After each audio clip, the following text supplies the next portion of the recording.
নারী নেতৃত্ব হারাম এটা কে বা কারা পূর্বে বলেছেন আমি জানি না, সেটা আপনি শুনেছেন বুঝেছেন। আমি আমার বক্তব্য দিচ্ছি। ইসলাম নারী নেতৃত্বকে অনুৎসাহিত করেছে।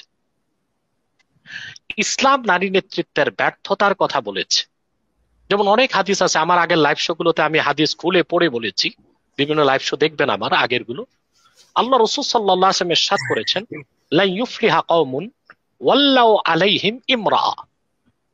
অর্থাৎ সে জাতি কখনো সফলতা লাভ করবে না যে জাতি তাদের নেতৃত্বে কোনো নারীকে নেতৃত্বের আসনে বসাবে, সেই জাতি কখনো সফলতা লাভ করবে না।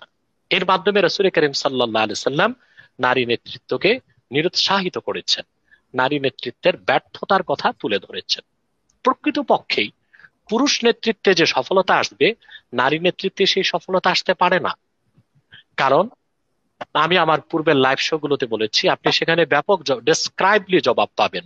সংক্ষেপে বলে দিচ্ছি যে ফিজিক্যাল সায়েন্স, আপনার মেডিকেল সায়েন্স এবং জুলজি থেকে দেখা যায় যে বিজ্ঞানীগণ বলেন 15 physical differences between man and women.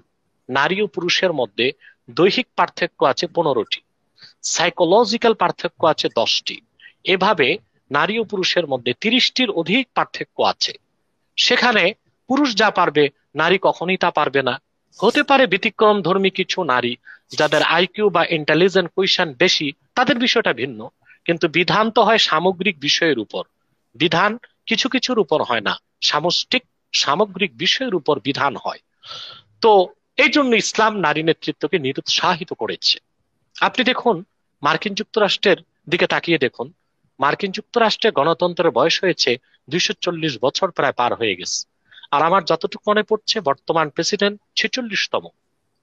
যে যুক্তরাষ্ট্র সারা পৃথিবীতে নারীবাদের কথা বলে, নারী স্বাধীনতার কথা বলে, নারীদের অবাধে চলাফেরার কথা বলে, নারী অধিকারের স্লোগান তুলে, আপনি দেখুন তো তাকিয়ে সেই যুক্তরাষ্ট্রের 250 বছরের ইতিহাসে প্রায় 46 জন প্রেসিডেন্ট রাষ্ট্রপ্রধান হলো।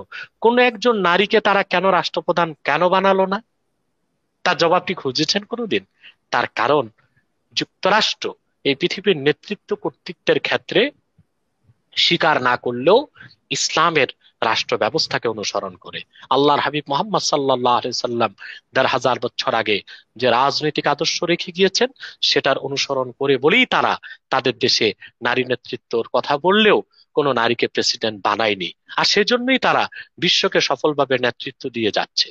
আপনি দেখুন, সিভিল এভিয়েশনের নিয়ম হচ্ছে এককভাবে 10 জন পাইলট বা কো পাইলট নারীর কাছে থাকলেও কোনো প্লেনকে টেক অফ করতে দেওয়া হবে না।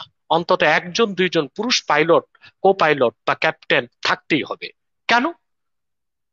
কারণ একটি প্লেনকে কন্ট্রোল করার ক্ষেত্রে তাৎক্ষণিক সিদ্ধান্ত নারী নিতে পারে না। এই গুণটি আল্লাহ নারীকে দেননি, এটা আল্লাহ পুরুষকে দিয়েছেন। অতএব একজন নারী রাষ্ট্রপ্রধান হলে তাৎক্ষণিক সিদ্ধান্ত নিতে পারবেন না একজন পুরুষ রাষ্ট্রপ্রধান যত দ্রুত তাৎক্ষণিক সিদ্ধান্ত নিতে পারবেন।